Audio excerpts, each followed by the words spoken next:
Irielou Jeannette, âgée d'une quarantaine d'années a été tuée, le lundi 23 mai 2022, à Zraluo, Goïtafla, à coups de gourdin par son mari pour lui avoir réclamé la somme de 1000 francs pour le repas du soir. Le village de Zraluo, situé dans la sous-préfecture de Goïtafla, une localité du centre-ouest de la Côte d'Ivoire, appartenant au département de Tunoula, dans la région de la Maraoué, a vécu un drame le lundi 23 mai 2022. Dame Irielou Jeannette, âgée d'une quarantaine d'années, a été tuée à coups de gourdin par son mari TBT pour lui avoir réclamé la somme de 1000 francs pour le repas du soir.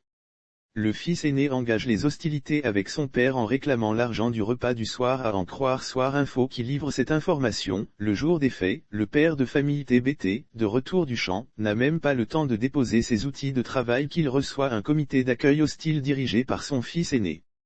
Ce dernier lui réclame ici et maintenant la somme de 1000 francs CFA. En fait, l'injonction du fils aîné s'explique par le fait que sa mère Irielou Jeannette n'a reçu, ce jour, un rond pour concocter le repas du soir. Tenaillé par la faim et de peur de dormir le ventre creux, le fils aîné a eu ce comportement vis-à-vis de son père.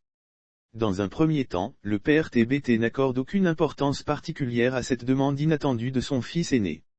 Mais ce dernier devient de plus en plus insolent envers lui à travers certains propos qui heurtent son honneur. Il ne peut tolérer cette insolence. Alors fou de colère, il décide de donner une correction à la dimension de l'acte posé par son fils. Muni d'un bâton, il lui administre une bonne correction. Tout le corps du fils aîné est en feu. Sous l'effet de la douleur, il pleure à rompre les tympans de sa mère. Ne pouvant plus accepter les pleurs de son garçon, Irielou Jeannette tente de s'interposer entre son mari et son fils en vue de mettre fin à ce combat déséquilibré. « Comme tu veux tuer mon fils, tue-moi alors », a-t-elle lancé à son mari. La pauvre dame s'écroule lourdement et saigne abondamment de la bouche et du nez. Cette intrusion de sa femme l'irrite davantage. TBT change alors de cible. Jeannette est désormais dans son champ de mire. Mais le mari aurait changé de bâton et se serait saisi d'un autre plus gros. Comme un forcené, il administre de violents coups à Jeannette, dont le dernier lui est fatal. La pauvre dame s'écroule lourdement et saigne abondamment de la bouche et du nez. Pris de panique, le père de famille qui jouait à l'instant aux oraux prend la tangente pour se fondre dans la nature, abandonnant sa moitié à son triste sort. Sous les yeux de ses enfants, Jeannette rend son dernier souffle, après une brève agonie. Lire aussi Yopougon, affaire un homme tue sa femme à coups de pilon, le mari fait des révélations renversantes sur les raisons de son crime. Ce sont les cris de détresse des enfants qui alertent les voisins. Mais il était déjà trop tard.